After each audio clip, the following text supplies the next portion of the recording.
the volume. Turn up the volume. You've arrived at the destination for all things Kentucky. This is the Bleed Blue Network Podcast.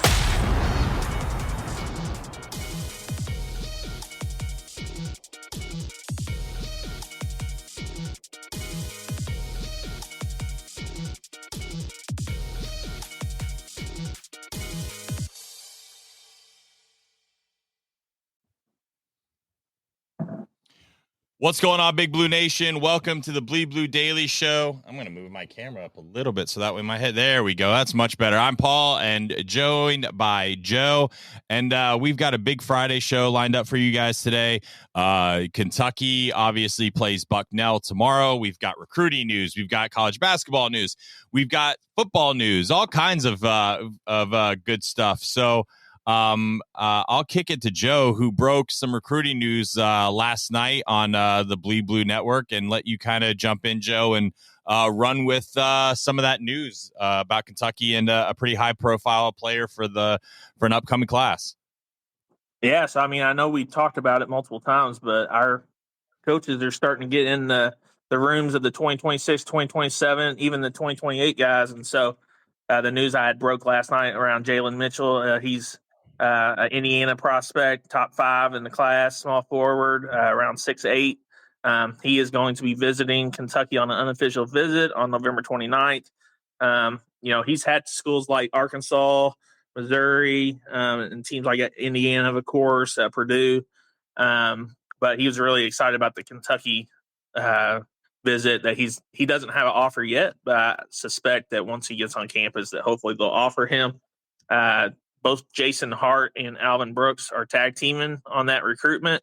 So definitely think it's a prospect to keep an eye on. And like I said, he's a top 5 prospect in the entire class. So that would be a huge get for sure. It's interesting. I think the way that Pope and this crew tend to do things is a little different in the aspect. I feel like guys are getting offered not necessarily before visits sometimes, where they're coming on visits and then there's offers and then it moves pretty fast compared to what we might have seen with other regimes. Yeah, I think it's more of a making sure it's a personality fit, make sure our offense is exactly what they want. They're exactly know what their assignments are when they show up here. And then if they, if they bond well and they feel good about it, then they're sending an offer. They don't want to offer a kid that they've never met in person. Just like in the workplace, you don't want to hire somebody you never interviewed in person. A lot of times you want to interview them, get a feel for their personality. So I could see that for sure. It's very interesting to see what's going on with Kentucky basketball recruiting over the last, kind of 5-6 months since Pope's got here. And you're starting to see, I think, especially with results, and I think it's going to be even more so as this team kind of plays for fun, and the more they see that, I think the more kids are going to really do that, start to think about it. I think Kentucky winning tomorrow, I think you see them in new rankings. I think you see a big jump. I think you'll see them probably in the mid to high teens potentially, because I think people will start to see that this team's going to be good. Plus, it's a little bit more of a sexy matchup if you have Duke and Kentucky playing as top 15 teams, which is good. Maybe that's a little protection on Duke. So if we do go in there and beat their ass, that it's not like, Duke lost to a team ranked 21, right? They still get that favorability. It's kind of, I said this yesterday in the show, it's kind of like Louisville in football. Like, I don't understand how the AP and people like that still rank them. Like, it blows my mind. They're the only 3-loss team in the top 25. And I haven't seen one thing, all right, outside of a win against Clemson. What have they done? Why are they in the top 25? Yeah, I really don't understand either. I mean, they lost to SMU. I know they're ranked, but they lost. Yeah. They lost to Pittsburgh? Miami. They're ranked. Miami, and they lost to Miami. So they lost to Miami. SMU. They lost to SMU, and who else did they lose to? Oh, they ain't played Pittsburgh yet. They played Pittsburgh next week. Yeah, who was the other one? It wasn't Boston College, was it? No, they beat Boston College. They came back and won that at the end. Lost to Boston College. They should. But yeah, regardless, 3 losses. I mean, I don't understand either. I know Clemson's overrated, but I guess that had so many teams have three Notre losses. Dame. I guess they would. I guess Sorry, they've lost to 3 top 12 schools, I guess. I mean, that's why. Yeah. So they have 3 losses to top 15 schools by 1 score. I mean, but at the same time, they've also barely beaten Georgia Tech, Boston College. Yeah. I don't know. I mean, I guess you'll find out more. They play Stanford, Pitt, and Kentucky. So I guess, you'll find out a little bit more about them in the next 3 weeks anyway, even though Kentucky's not what we thought Kentucky was going to be. I still think that they're good Now, enough for their to beat basketball Louisville. team, we're going to find out Saturday if they're a real deal or not, because they're playing Tennessee and they got them at home. So can we talk about that for a minute and talk about how sad Kelsey is, right? I don't understand if you're the coach of Louisville and you are running around putting things out where you come into the game, and I'm sitting here going, bro, you're supposed to be at what is essentially a blue blood, begging people to come to the game. You got people buying 500 tickets to give them away. I mean, granted, it's Tennessee and everyone hates Tennessee, but my God, like, you look mid. Yeah, it's now. So like the March Madness thing, I didn't mind, or not March Madness, but the whatever they did, the Red Live, whatever hell it is, the Midnight Madness thing. I didn't mind it then because it's his first thing and he's trying to get the crowd into it. But now he's doing it for games. I'm like, people. Yeah, it's like, what in the hell is happening right now? Like giving out And then T-shirts. their first game was pathetic. Yeah, I was just like, man. I will say when they were giving out those tickets, I was trying to get some for free when they had that link post up, because I was like, hell, it's right down the street. I'm trying to go see that for free. I'm not going to buy a ticket, but supposedly they're doing another 500 today at some point. So that's 1,000 tickets. Jaden, does your audio work? It does not. Oh man, I feel bad. At this point, it's like Jaden is like the most dysfunctional technology person. I feel so. Try to like disconnect your. He can hear us too. I bet that's the thing. That's what sucks about it. So it's a setting that, that's wild, man. We can do some live troubleshooting live on air right now for free. But I think that Louisville Tennessee game will be really good. Tennessee, obviously they're ranked. Louisville looked pretty good in their first game. Now I got to tell you what. In all my life of doing podcasts, of doing streamed everything, I have not had this many issues with technology as we've had in the last like 2 weeks with this software. I don't know if this is something we're gonna have to go away from, but anyway, so it sucks because we just talked about all kinds of stuff that is gone, and now it's gonna be really weird. It's gonna be really odd for the and I can get it because it'll save it anyway. We're good, so we just keep going. I'll just have to splice the 2 audios together, but it's very it's been frustrating. Anyway, go ahead with what you were talking about. Well, happy Friday. I don't know, I might repeat myself a little bit. I'm not gonna go over the first part because we had to clip. No, we're good. I can get cool. I can download it, so yeah, don't worry about it. The second recruit I was talking about was Samus Cauldron. Around the Eric Bosey had sent some messages out earlier saying maybe he's down to a Final Four. I had mentioned that Kansas was a leader for him, but I thought if we got him on a visit this weekend that we could, sell him on coming. He wants to play with Jasper potentially, so more to come. I don't know if he's still visiting. I've been back-to-back meetings today, so I don't know if he's canceled the visit. Somebody had just sent me a message saying, hey, Eric Bosey, which I respect for sure, said that he's down to a Final Four. So if Kentucky's not in it, which they weren't when I saw the screenshot, then that means that maybe that visit's getting canceled. But if he does visit, I think we have a really good shot to get him. He's a good 45 range ranked 4-star small forward. He plays really good defense, which, Pope always tries to target, and he's a good shooter. So I'm hopeful that visit still happens tomorrow against Bucknell. And we'll see. Other than that, recruiting wise, right now we're kind of just focusing on 2026, 2027 guys. I would say Caleb Wilson, they're trying to still get that Arkansas visit. redone. Kentucky's trying to get it where he does not go on that visit. The signing period starts on November 13th, which is next week. And so if he can not go on that visit, then I feel pretty good about him being in the spring class, or not fall class, sorry. But if he goes on that visit, it'll probably delay some things. But we'll see. I should know by the end of today for sure on the Caleb Wilson front, because I got a couple messages out. I'm just waiting to hear back. So that's kind of what's going on in recruiting. It's exciting with the wrapping up the class, and then obviously I'm sure Kentucky's going to go out and get someone in the transfer portal. I would say probably you're looking at what, 1 to 2 or 2 to maybe 1 to 3. I think depending on who leaves, I think you're going to see that. It's very interesting with everything that's going on. Hold on one second. Yeah, I think the toughest part on the transfers, I think 2 for sure on the transfers. I think a third would come in play if Otega ends up doing as well as he's done so far. I've already had conversations with a couple people regarding draft boards, and he might be on first round draft boards as of early as next week, depending on how the game tomorrow goes. And then Duke will be the true. There's all kinds of scouts coming to that Duke Kentucky game, and so I think when they see him in person, that he for sure will be a first round pick. You think already like 3 games in, that's going to be an actual thing? I think after that Duke Kentucky, if he performs well, unfortunately, people are like react to that now, or like what they just saw, and then he'll blossom up.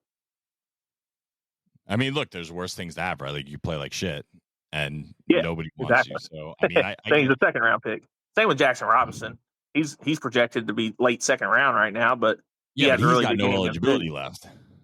Yeah, he's leaving regardless. I'm just saying he can play himself into a first round pick because that dude's killing it. He can do everything.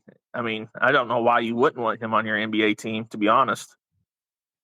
Kind of looking at the schedule tomorrow, or actually this is that's tomorrow. Sorry. Looking at the schedule tonight, there's actually a decent little spread of college basketball going on tonight. You've got at 7:00, you've got Kansas against North Carolina. Kansas is a 7.5 point favorite. That should be an interesting game. You've got New Mexico and UCLA. UCLA is a 4.5 point favorite. That should be an interesting game. It's rare that you get some guys, but you've got a lot of top 25 teams playing today. Duke, Purdue, Cincinnati, Ole Miss, Alabama, Texas, Marquette are all in action on a Friday, which is a little odd. I mean, obviously in the beginning of the season, sometimes you get those weird days, but it's interesting, some of the big matchups that have been happening. Yeah, I think what we're starting to see now with obviously football has a lot more attention right now because of the college football playoff, but a lot of these teams are, because of NIL and wanting to get their schools on TV, they're having to adjust some of the days that they play on. So you're seeing, obviously Saturday is a huge college football day. So Friday, if you want to be on ESPN or CBS or SEC Network, then you got to make some adjustments to make sure that you get the primetime games. And so you're seeing a lot more better matchups during the week now, which is exciting to me because every night when I turn the TV on, I can watch some sports.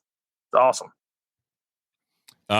Tomorrow there's interesting games, obviously, thanks to Kelsey and running around the campus and giving us a good laugh. Tennessee travels to Louisville. I don't know if that game's going to be particularly close. Baylor goes to Arkansas. That's going to be an interesting game, I think, for a couple reasons, because Baylor looked like shit in their first game. Like, they got absolutely boat raced. And if they're to lose this game, Arkansas fans are going to go nuts, which I think is going to be irresponsible, because like one of two things are going to be true. Either Baylor wins and we were laughing at Arkansas, or Arkansas wins and we're laughing at Arkansas. I feel like that's going to, they're kind of in a no-win situation. Like, they kind of have to win this game. If they lose, I think it's going to be a really bad look, because especially how Baylor got absolutely boat raced. I'm not confident in either one. I don't think Arkansas looked particularly good already. I think it's just the same old Cal shit. But we'll see. Auburn and Houston, another big matchup. That's a really big matchup. Not just for the SEC, but I think that's a big matchup for Auburn, because Auburn's gotten into some of these situations in the last couple of years since they went to the Final Four, and they haven't really performed. they've not really been winning those marquee games. So I think it's a big game for Auburn. It's a big game for Houston to show that they're still kind of in a Final Four situation. But it's going to be that there's interesting games for all weekend on the college basketball front, which is fun because you don't have to just watch news now, and there's actually sports to watch every night. And it's early. It's early in the season too, so it's nice to have marquee matchups that you don't have to wait until January, February. When it really matters when it comes to seeding. Like they're actually playing legit. I mean, Auburn and Houston's going to be a dog. I mean, both teams get hard nosed defense. I mean, that's going to be a dogfight. I didn't realize. I thought the Baylor Arkansas game was Sunday, so that's even more exciting for me to be able to watch that tomorrow as well. It sounds like I'm going to have multi-screen. Sunday, you've got, an interesting game. Could be interesting game. You got Arizona State at Gonzaga. I mean, that could be a fairly interesting game. Monday, just seeing if there's no real marquee games, nothing really super interesting. And then obviously Tuesday, you've got Duke and Kentucky, Michigan State and Kansas. And those are going to be the two marquee games on Tuesday. So, between tonight and Tuesday, you only have one day where there's not a top 25 matchup. And that's Monday. Nice. How bad does Arizona State lose to Gonzaga on Sunday? I mean, they just lost 50 to Duke. I don't know. No, Arizona State. Well, yeah, because Arizona State lost to Duke in that scrimmage. Yeah, it's interesting to see if that was a scrimmage thing or if that was a real thing. So, it's you want to talk about confusing the utter shit out of people. Basically, have it to where Arizona State beats Gonzaga. And everybody won't know what's going on with Baylor, what's going on with Duke. Everybody's going to be like, what the hell is happening? So it's all interesting when it comes down to it in the end of the day, because no matter how excited we get in November, we all know that it doesn't matter come March. It does in terms of seeding. You don't want to throw a lot of duds in there because that can screw you. But at the same time, overreacting. Look, Baylor could go to the Final Four and win the national championship, and no one's going to remember they got boat raced in the first game to Gonzaga, right? Like, that's kind of the aspect. Now, if you are Baylor, though, one thing you don't want to have happen is you don't want to lose to Arkansas and Gonzaga coming out of the gate, because that's the thing that'll get you come tournament seeding time. Yeah. Even if you go off on a run. Yeah. Yep. Yeah. If you want to be a 1 seed, you can't have more than 4 or 5 losses. You just can't. Not that, historically, 1 seeds always have 4 losses, maybe 5. Baylor gets 2 in a row like that. It depends on the RPI. Yeah, exactly. So, we'll see. It's going to be interesting to see where 1 seeds land this year because of so many of the teams playing each other. So you might get a 5-loss 1 seed because of maybe not. Yeah. But there's a lot, especially in the SEC. Seeding the SEC might be real interesting because you might see some teams with 8 losses as like 2-3 seeds, and they're going to be like, "What the hell are you doing?" Like, there's 12 teams that can, yeah. I would say in the SEC there's 7 Final Four caliber teams. Yeah, easily, sure, crazy. Except for Tennessee because they're never going to make it. So now the SEC has the best football conference and now the best basketball conference. Odd how that happened, isn't it? It is crazy. And the ACC has the worst in both. So yeah, it's really, really odd to see how the ACC, especially in basketball, has fallen. It used to be Wake Forest, North Carolina State, Duke, Virginia, Syracuse. Even Boston College was decent for a little while. Virginia Tech was decent for a little while. Florida State was decent for a little while. I actually think Miami might be pretty good this year. They've got some good players on there. They might be pretty good this year. North Carolina's good. But it's the depth, right? It's the 8-9 teams that are there where now you might have 2. Yeah. Like if Duke or North Carolina doesn't win the ACC, something crazy's happened. For sure. Yeah. Obviously the Big 12 is pretty loaded, but I don't think they're even close to SEC. But they're legit. They got Kansas, of course. They got Houston, which looks good. I think BYU will be decent. They got some quality teams. Then you got UConn up there in the Northeast. Yeah, no UConns. They're good. Yeah, for sure. It's an exciting weekend. Obviously, we don't have any football because we're on bye week, but I think you might have sent something out about Cutler Bowley. So what are you hearing about that piece of it? So, and look, I'm not the only one that's reporting this, so I don't want to act like we're just the exclusive. What I do know, what I've been told, is that he's taken the majority of the 1 reps that a lot of younger guys have. Some of that just has to do more so with health. But in Cutter's case, obviously, Gavin's not in the health piece. We've been talking about it for a couple weeks that might be a look. Don't quote me. I don't have actual source on this. I've not been told this. So when you say it, I don't want people to like forget. I don't think Brock's health is where I think that was probably not. I think he's probably going to be out for a little while, if you're asking me. How he walked off, not hearing anything, all those signs. Like if it was something mild, I think they would have said it. So I'm just reading the tea leaves there. I have no inside information. I'm not trying to spread rumors. I'm just telling you my gut feeling on that. That's all that is a gut feeling. I think Cutter probably starts. I think Cutter might get the keys the rest of the year because he's got 4 games and he can start the next 3 and he still keeps a red shirt. So Cutter might get the keys to the kingdom for the rest of the season. If you had to get pressure that out of me, what I would think, I would probably say that's probably what happens.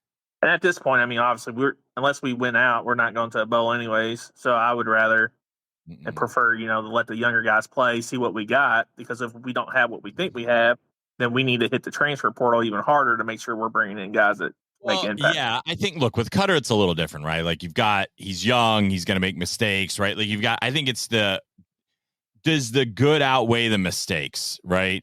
Like let's say we go to Texas for whatever thing and he goes down there and he throws a game-ending interception, but it was close, right? Like you're not going to be happy, but you can live with it because you're like, hey, we were close, unless it's just he didn't play well the whole game and the defense did a lot of shit. Let's just say the offense had a good game.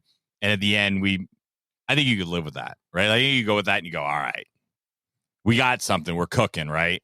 But I mean, like I told somebody, I mean, can it be worse? I mean, I guess.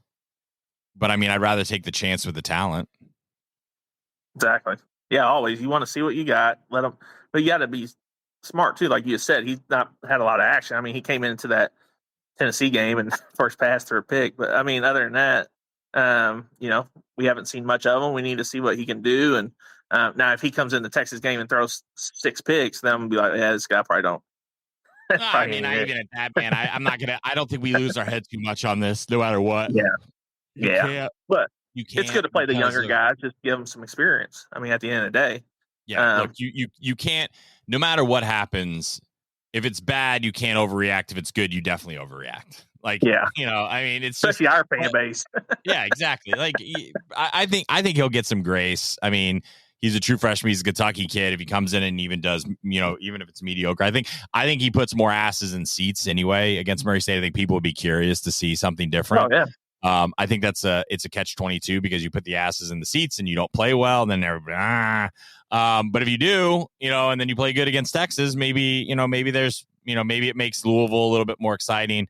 I wish it wasn't. I wish Texas would have been flipped and maybe you had Auburn coming in the next week and you had a 3-game stretch where I think everybody's like, hey, we could still win these next 3. It just doesn't feel likely. Doesn't. Yeah. It's unfortunate, but I mean, hopefully, I heard Mark Stoops' press conference the other day or the radio show. It seems like he's done some self-reflection and know that he didn't hit the transfer portal as well as he should have. And so I'm hoping he's learned from that and that he's out looking for players that can make instant impact next year for us.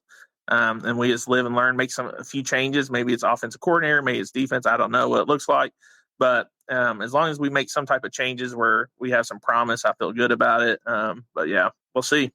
I think there's a lot more going on behind the scenes right now than we know. Well, we know some things. We're just not going to talk about them yet. Time and place is not the time or the place, but I think the self-reflection thing, I think, is probably a good way to put it.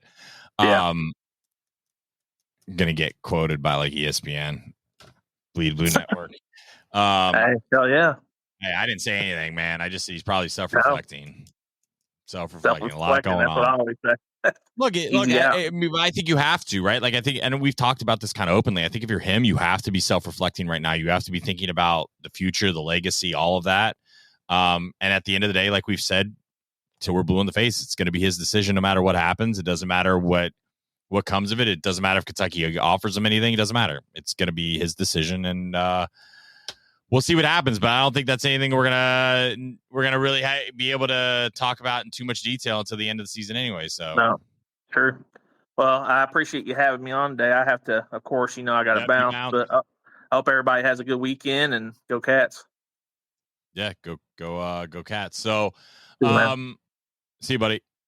So yeah, it's been a good, been an interesting week, I think, in just terms of back end chatter. Some of it we're not going to talk too much about it just because it's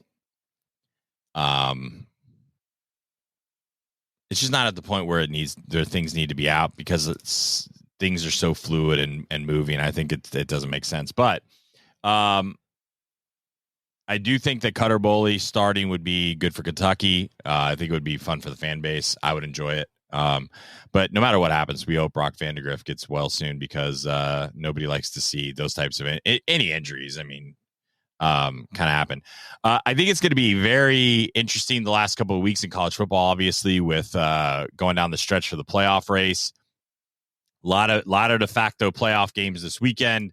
It's kind of weird that Kentucky doesn't play this week, but I think it's good. The team definitely needed a week off to get healthy, and to get everything correct, get their bodies right and things like that, which was definitely much needed. But big game tomorrow for Kentucky against Bucknell. It's the final kind of warm-up test for Kentucky before some games start to get real. Joe kind of alluded to this. Bucknell's got some talent. They score points. They do have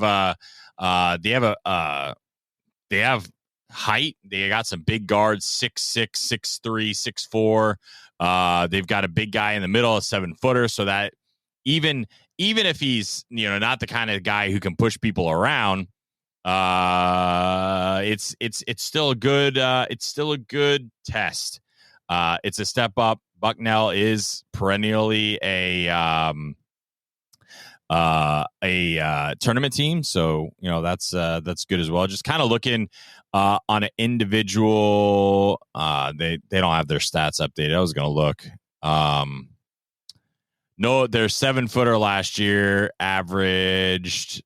I mean, look at points scoring. He averaged 12 a game last year. They got another guy that averaged 16. They're all back, so they've got some guys that can put the ball in the basket. So I think it's going to be a good test for Kentucky tomorrow, especially with Duke on the horizon. This is that's where I think things get real for the fan base, and everybody gets really excited. So yeah. Trying to think what else. I don't think there's a lot more. Like Joe and I covered a lot of the stuff from recruiting and everything kind of early in the show. And the last thing I want to do is just ramble and talk about stuff that's meaningless. Days have also been really busy for me, so it's a little harder for me to kind of just sit here and do hour-long shows.